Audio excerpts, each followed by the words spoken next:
Ikaduhang hugna sa pagpahigayon og Youth Leadership Summit Santa Catalina kauban ang local government unit og Youth for Peace Development Movement Negros Oriental.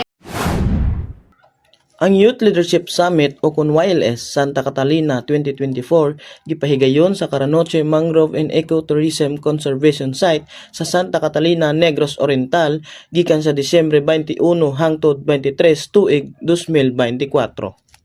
Ubo sa tema nga, Batan-ong Santahanon kinabuhi ug maron alang sa maayong kaugmaon.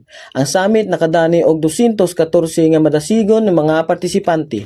Ang tulo ka adlaw nga kalihukan nagtutok sa nagkalain-laing mga hilisgutanan, lakip na ang leadership lectures, ang papel sa kabatanunan sa nation building, espirituhanong paglamdag, kahibalo sa kahimsog sa pang-isip, kabataan kontra droga at terorismo o kon kikidat, pagpanalipod sa kainayahan, content creation nga giuluhan og real na real ug usa ka kultura nga nagpakita sa mga talento ug kahanas sa mga delegado. From now, mababalitaan namin na yung produkto ng Youth Leadership Summit ng Santa Catalina ay isa ng ganap na leader.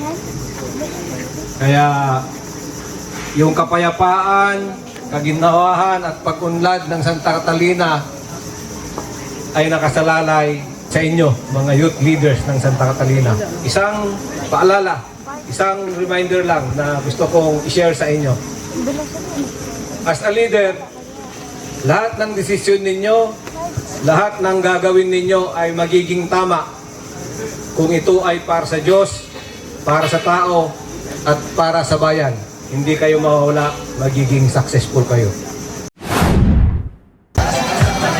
Gikan diri sa Barangay Caranoche Conservation and Ecotourism Site, Rensibini, alang sa kamaturan ngadto sa Kalinaw.